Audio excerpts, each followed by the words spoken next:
जी, तय तो जनता को ही करना है। 2024 के लिए अब से ही चुनावी रणनीति बनाई जा रही है। विपक्ष ये चाहता है कि वो सत्ता में आए, लेकिन उसके सपने बटे हुए हैं।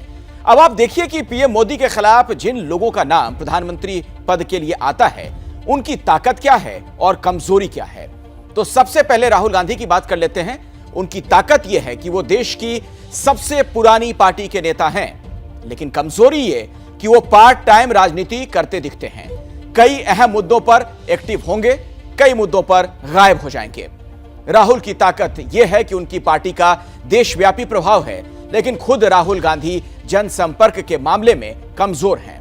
उनकी ताकत है कि उन्हें 18 साल से संसदीय जीवन का अनुभव है, जबकि कमजोरी यह है कि उनकी अगुवाई में कांग्रेस जीती कम है, हारी ज्यादा।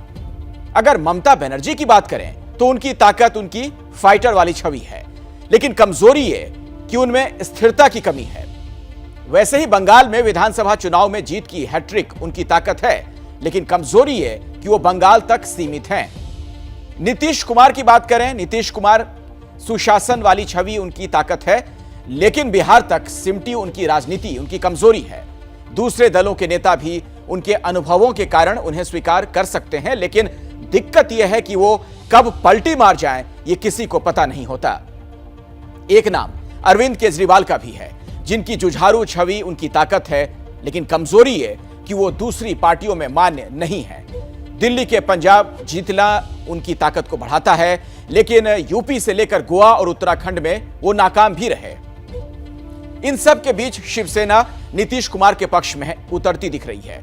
शिवसेना के मुखपत्र सामना में नीतीश कुमार का समर्थन किया गया, फिर भी विपक्ष के लिए आगे का रास्ता क्यों नहीं आसान दिखता है, इसे समझने के लिए आप देखिए हमारी ये एक्सक्लूसिव रिपोर्ट।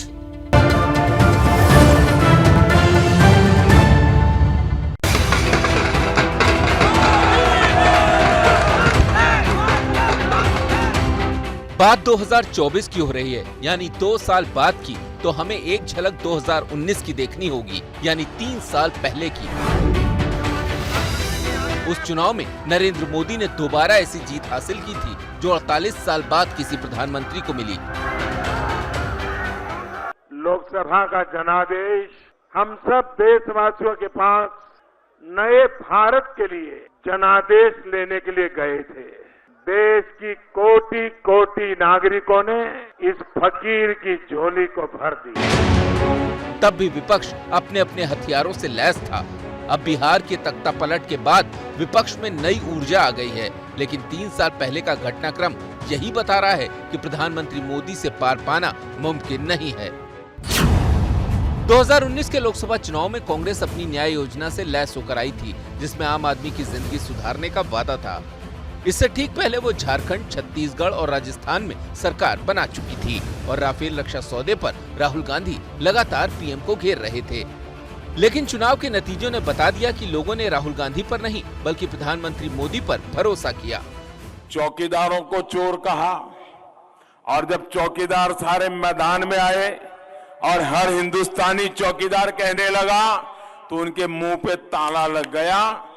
क्या बोला तुमने? कहते हैं चोर है। 2014 में बीजेपी ने 272 सीटें जीती थीं। उनमें 73 सीटें तो यूपी से आई थीं। उसमें भी बीजेपी को 71 सीटें मिली थीं। लेकिन 2019 के चुनाव में समाजवादी पार्टी और बीएसपी ने हाथ मिला लिया।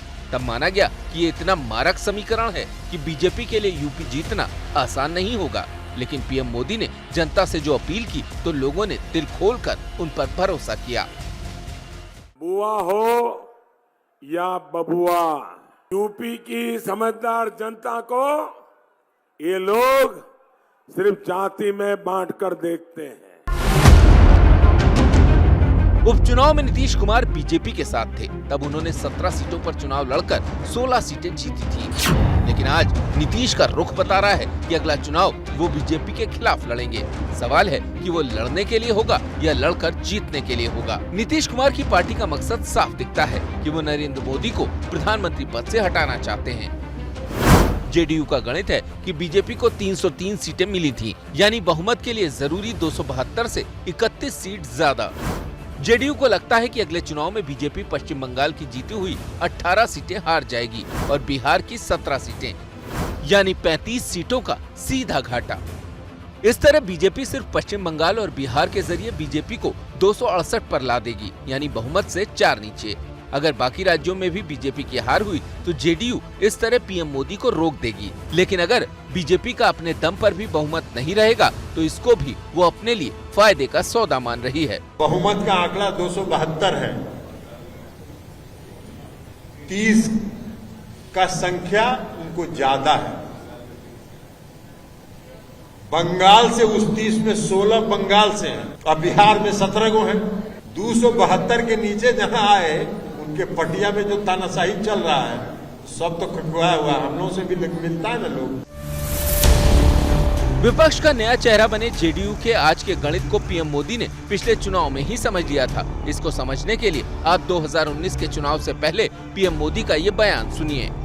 ये पहला अवसर है जब सिर्फ एक व्यक्ति के विरोध में सब एकजुट हो रहे हैं। ये सारे मिलकर अब देश में एक मजबूर सरकार बनाने में जुट गए हैं। वो नहीं चाहते कि देश में मजबूत सरकार बने और उनकी दुकान फिर बंद हो जाए। 2019 से 2022 आते हुए भी राष्ट्रीय फलक पर तस्वीर बहुत ज्यादा नहीं बदली है। किसानों के जबरदस्त आंदोलन और विरोध के बावजूद यूपी का चुनाव जिस तरह प्रधानमंत्री मोदी की छवि के नाम पर बीजेपी जीत गई, वो बताता है कि विपक्ष को अभी काफी मेहनत करने की जरूरत है। और अब जल्दी से ये समझ लीजिए कि आखिर प्रधानमंत्री नरेंद्र मोदी के मार्गदर्शन में चलने वाली बीजेपी दूसरे दलों से आगे क्यों है। तो सबसे बड़ी बात यह है कि बीजेपी के पास प्रधानमंत्री नरेंद्र मोदी जैसा बड़ा चेहरा है। दूसरी बात यह कि बीजेपी राष्ट्रीय पार्टी है और चुनाव दर चुनाव पूरा एक्टिव रहती है। यह इकलौती पार्टी है जिसने बूथ स्तर तक अपना माइक्रो मैनेजमेंट मजबूत किया।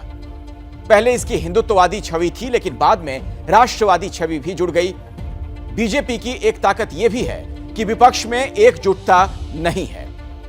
जैसे ही घड़ी का काटा दोपहर 2:30 पे आए, बबीता जी का दिल सास बहू साजिश के लिए मचल जाए। और ये है इनकी बहू, पूरे दिन ऑफिस की टेंशन हो जाए गॉन जब ये करें अपना फेवरेट शो फ्री टाइम पे ऑन। इनकी तरह आप भी देखें अपना फेवरेट शो अपने टाइम पर और डाउनलोड कीजिए एबीपी लाइव ऐप अपने स्मार्ट टीवी पर।